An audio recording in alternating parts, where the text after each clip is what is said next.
Gates ගොඩක් YouTube channel එහෙම නැත්නම් හැම YouTube channel එකකම වීඩියෝ වලින් තියෙන්නේ එයාගේ සාර්ථකත්වය ළඟාවන හැටි ඒකෙන් අපිට ගන්න තියෙන ආදර්ශය ගැන.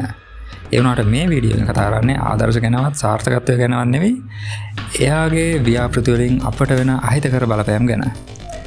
1990 ගණන් වල ඔහු දෝෂ සහිත Windows පරිගණක මෘදුකාංග විකිණුවා. ඊට පස්සේ ඒ දෝෂ සකසන්න ඇන්ටිවයිරස් මෘදුකාංග විකුණලා බිලියන ගණනක් හම්බ කරගත්තා. බිල් ගේට්ස් හදන්නේ Windows මෘදුකාංග විතරක් නෙවෙයි. ඔහු වෛරස් හදනවා. ඊට ප්‍රතිකාර හදලා විකුණනවා.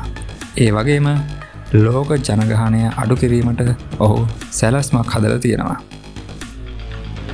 දැන් ඔහු වෛරස් හදන ලැබ් වලට මුදල් යොදවලා ඒ වගේම රෝගීන්ට එන්නත් කරන වැක්සීන් හදන සමාගම් වලටත් මුදල් යොදවලා තියෙනවා. ඒ වගේම ඔහු වසංගත පුහුණු වැඩසටහන් පවා නිර්මාණය කළා තියෙනවා.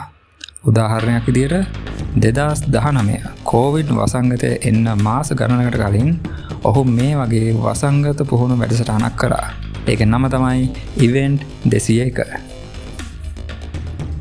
ඔහු 2010 ටෙඩ් වැඩසටහනකදී එලිපිටම කියනවා අපි මේ එන්න සම්බන්ධයෙන් වැඩසටහනක් කළොත් එහෙම නැත්නම් ව්‍යාපෘතියක් කළොත් අපිට ලෝක ජනගහනය 10%ත් 15ත් අතර ප්‍රමාණයකින් අඩු කරන්න පුළුවන් කියලා. ඒ වගේම ලීක් වුණු ඊමේල් මගින් සහ ඉහත සඳහන් කළ විදියට මුදල් ආයෝජනය කිරීම සිදු කිරීමෙන් මේ බව පැහැදිලිව පේනවා.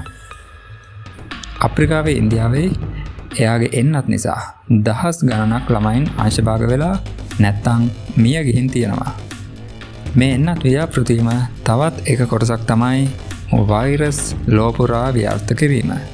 දැන්ටමත් මේ වෛරස් අඩංගු කරලා ජාන වෙනස් කර සෑදූ මදුරුවන් නිර්මාණය කරමින් ඉන්නවා. ඒ වගේ නිර්මාණය කළා තියෙනවා.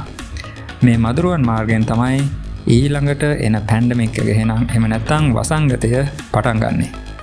2019 කොවිඩ් වසංගතය ඇති කිරීමටත් ඔහුගේ නම ගෑවිලා තියෙනවා. ඒ වගේම ලෝක සෞඛ්‍ය සංවිධානය ප්‍රවෘත්ති ආයතන වගේ මිනිසුන්ට තොරතුරු දැන ගැනීමට ඇති මාර්ග පවා මෙයා පාලනය කරමින් යනවා.